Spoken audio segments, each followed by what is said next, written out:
It's Thursday evening, August 31st. We're wrapping things up with Tropical Storm Idalia, and it's actually no longer a tropical storm. We'll get to that in a moment, but you can see the storm as we went through the day today, gave a lot of rain through North Carolina, even some here through Virginia, but most of it was down through the Outer Banks where we had almost 10 inches of rain reported in some spots around Frisco and Hatteras.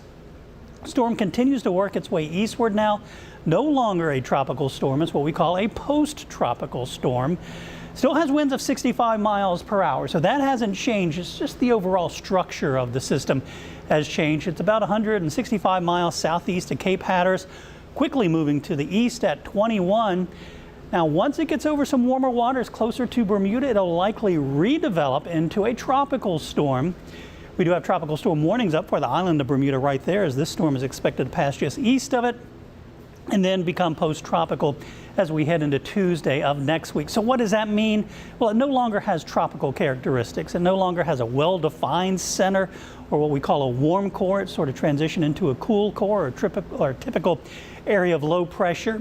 We're not seeing all the big thunderstorm development around the center. It's now sort of spread out, and the wind field has spread out. It's not nice and concentric. Usually when we look at a tropical system, the strongest winds are around the center where all those thunderstorms are. Well, as the system transitions to a post-tropical storm, that wind field starts to spread out, and that's why we're still feeling some of the effects with the gusty winds right along the Outer Banks and through parts of Virginia Beach. So far today, maximum wind gusts in Manio 45 miles per hour. We did have a wind gust over 60 down in Frisco, and even through Virginia Beach had a 44 mile per hour gust at Oceana, 50 mile per hour gust at Fort Story, 41 in Norfolk, 38 Elizabeth City. And you'll notice once you got a little bit farther inland, the wind gusts were not quite as strong.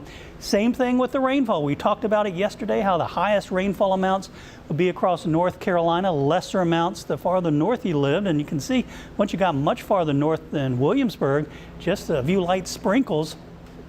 These are some of the official totals since midnight, so it does not count the rain that fell before midnight last night. 2 inches just today in Manio and Edenton, but again, we had almost 10 inches of rain reported down towards Frisco and Hatteras, where they had some of the stronger thunderstorms. The good news, again, everything is continuing to work its way off towards the east. So what comes next? Well, the rain is coming to an end and the winds will diminish. Still some issues with tidal flooding tonight and even into the day tomorrow, especially through the Outer Banks, and through at least Saturday, the rip current threat will be high. That means red flags will likely be flying at the beach. Of course, it's the start of the Labor Day weekend coming up, so I know there'll be a lot of disappointed folks that you won't be able to get into the water. Maybe by Sunday or Monday, we should start to see things lighten up a bit, but always follow the flags that are flying and listen to the lifeguards. So let's talk about the tides.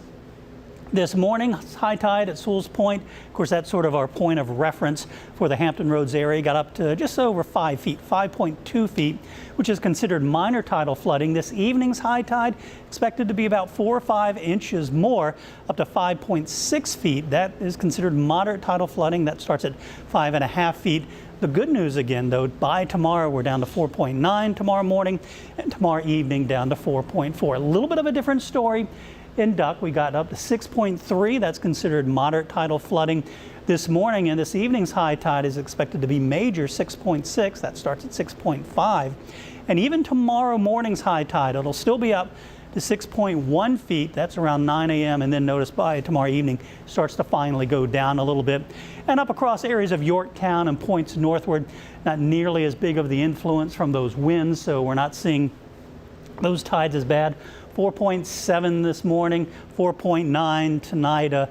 Moderate starts at 5 feet, so not even close to that. And then minor and just nuisance flooding or action stage flooding as we head into Friday evening. So that's for Yorktown.